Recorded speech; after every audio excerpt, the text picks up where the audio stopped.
नमस्कार मंडळी, श्री स्वामी समर्थ। आज मी तुम्हाला परडी भरण्याचा कार्यक्रम दाखवणार आहे। तर तुम्ही परत म्हणताल की आता ही कुठली ताई परडी? तर मी पुण्याला आलेली आहे। पुण्याला माझ्या घरी मी देव परतणार आहे।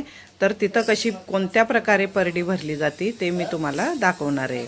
तर आपण 5 परड्या बोलवलेल्या होत्या, पण ते काही कारणास्तव 2 आलेल्या नाही आहेत, म्हणून त्यांच्या नावाने ताटं पुजलेले आहेत मी।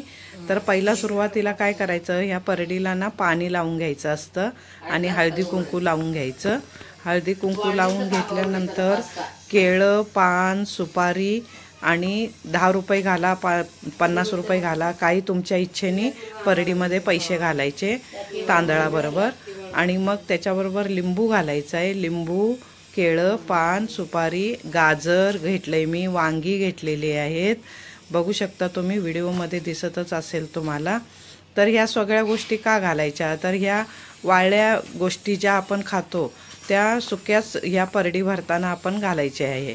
तर तिचा मान आहे तो, तिला लागतंच त्या गोष्टी। तुमच्याकडे ज्या गोष्टी अवेलेबल असतील त्या घाला, असं काही नाही सगळ्याच गोष्टी पाहिजेत अशा। आणि मी पोळीचा नैवेद्य बनवलेला आहे। इकडं पुण्याला पोळीचीच प्रथा आहे। तर त्या 2-2 जोडी करून त्याच्यावर भात, मेथीची भाजी, कोशिंबीर, पापड, भजी अशा प्रकारे आपण नैवेद्य बनवलेला आहे। तर आता हे सगळं मी परडीत पहिल्यांदा घालून घेतलेलं आहे, मग नंतर मी नैवेद्य भरणार आहे त्याच्यामध्ये। तर ज्या दाखवल्या होत्या मी मागच्या व्हिडिओमध्ये त्या आईकडची परडी भरण्याची पद्धत दाखवलेली होती। तर मी त्यांच्या तिथून गेलेले होते, जवळ होतंय म्हणून, पुण्यावरनं खूप लांब पडतं, पण मी तिथं माझा देव परतला नाही आहे, मी माझ्या घरी येऊनच देव परतते। तर मी आता पोळीचा नैवेद्य त्याच्यामध्ये घालून घेते आहे बघा। आणि त्याच्याबरोबरच मी 5 सवासणी पण जेवायला घालणार आहे आता, कारण त्या निमित्ताने होतं आपल्या घरामध्ये बघा, वर्षातून एकदा तरी सवासणी जेव घालाव्यात आपल्या कुलदेवतेच्या नावाने। म्हणून मी म्हटलं परडी भरण्याचा कार्यक्रम आणि सवासणीचा कार्यक्रम त्यातच केला जाईल एकत्र, म्हणून मी आज ते ठेवलेलं आहे। आणि काय होतंय, गावाकडून आल्यानंतर जरी दगदग झाली, त्रिपुरी पौर्णिमा होती, महिन्याची पूजा असते माझ्याकडं, तुळशीचं लग्न झालं, परडी भरण्याचा कार्यक्रम झाला, पण कसं होतं की परशुराम हा भाऊ म्हणून आलेला असतो, त्याला जास्त दिवस ठेवून घेत नाहीत, म्हणून आपण ते लवकरात लवकर देव परतण्याचा कार्यक्रम करावा लागतो। तर अशा प्रकारे मी 5 परडी भरलेली आहे, बघू शकता तुम्ही किती छान प्रकारे। आता या ताई ते आरती म्हणणार आहेत आणि जग घालणार आहेत। तर बघू शकता आता त्यांचा जग घालायचा कार्यक्रम झालेला आहे।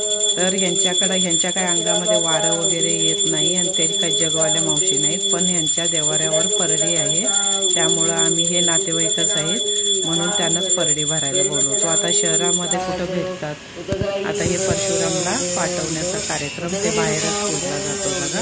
असा कापूर लावायचा आणि 5 खडे पूजायचे आणि चिरमुरे जे नैवेद्य प्रसाद आणलेला असतो तो मांडायचा आहे।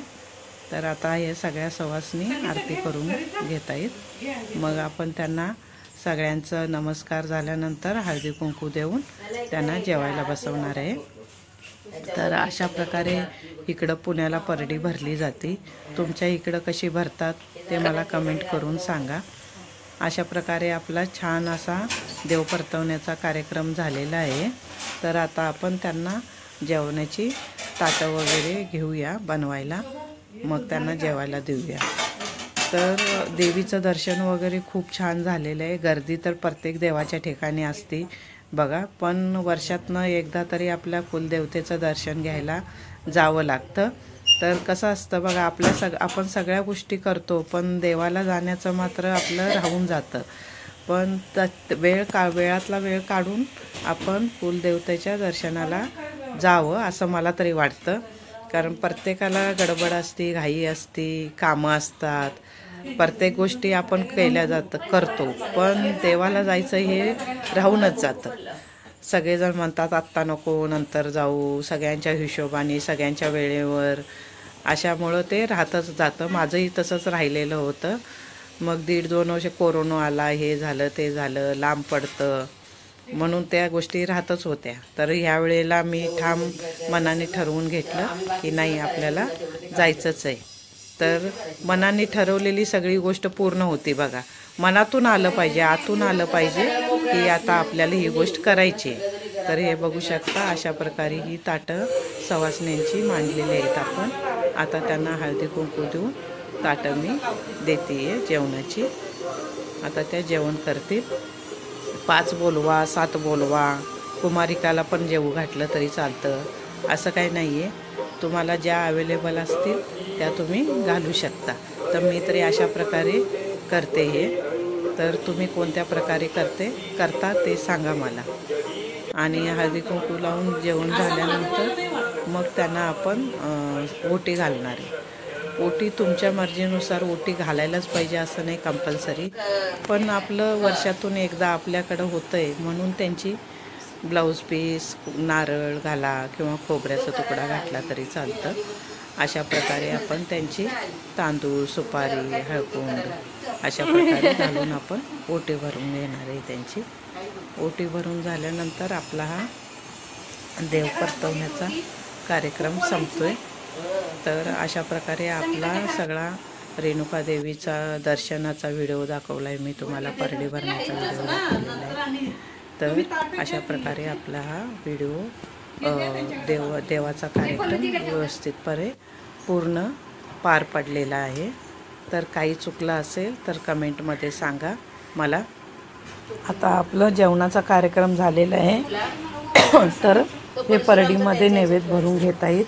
जी ताटं मांडलेली होती सगळी, ते सगळे आपण त्यांना नैवेद्य घेऊन जावा म्हटलेलं आहे. कारण तिचा मान आहे बघा, ती नैवेद्य आपण काढलेला होता.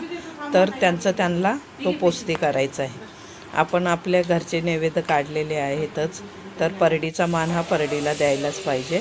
आणि जातेवेळी ना असं त्यांच्या मागून ना पाणी टाकावं लागतं. मग ते म्हणतात मोती पोळा घ्या, मोती पोळा घ्या, असं थोडंसं पाणी टाकून त्यांची पाठवणी करायची. हा माझा व्हिडिओ तुम्हाला कसा वाटला? आवडला असेल तर लाईक करा, शेअर करा, सबस्क्राईब